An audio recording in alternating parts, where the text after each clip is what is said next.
மீண்டும் மீண்டும் கதவை தட்ட வைத்தது. யாக்கோபை விடாம பற்றி கொள்ள வைத்தது.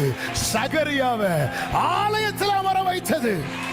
தேவனுடைய தாமதம் வாழ்க்கையில என்ன செய்திருக்கிறது என்பதை பார்த்து ஆண்டவரை பிரைஸ் பண்ணு. இதுவரை நீ படிக்காத பைபிளை உன்னை படிக்க வைத்தது. வராத பாஸ்டிங் பிரேயர்ல உன்னை கொண்டு வந்து உட்கார வைத்தது. நம்பாத வசனத்தை நம்ப வைத்தது.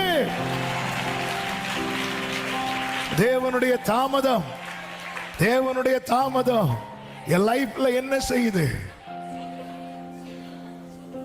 ஹல்லேலூயா. ஆண்டவருடைய தாமதம் என்னை அவர் சமூகத்தில் வந்து அழ வைத்தது. ஆண்டவருடைய தாமதம் என்னை அவர் பாதத்தில் விழுந்து கிடக்க வைத்தது. ஆண்டவருடைய தாமதம்.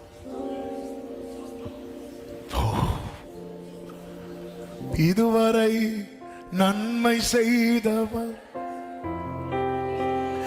இனிமேலா தீமை செய்வார்.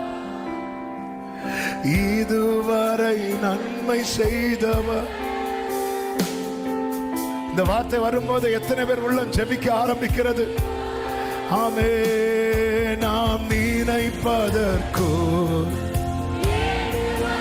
ஆமென் சொல்லுங்க. மேலாய் மேலாய் நன்மை செய்வார்.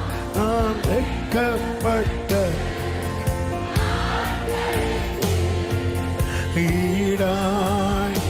அப்படியே கைகளை உயர்த்தி கண்களை ஏறெடுத்து பரிபூர்ண ஜீவன் பராக்கிரமமே ஜோதிகளின் பிதாவே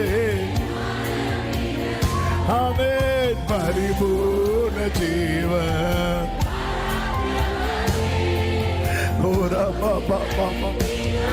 ஆண்டவரே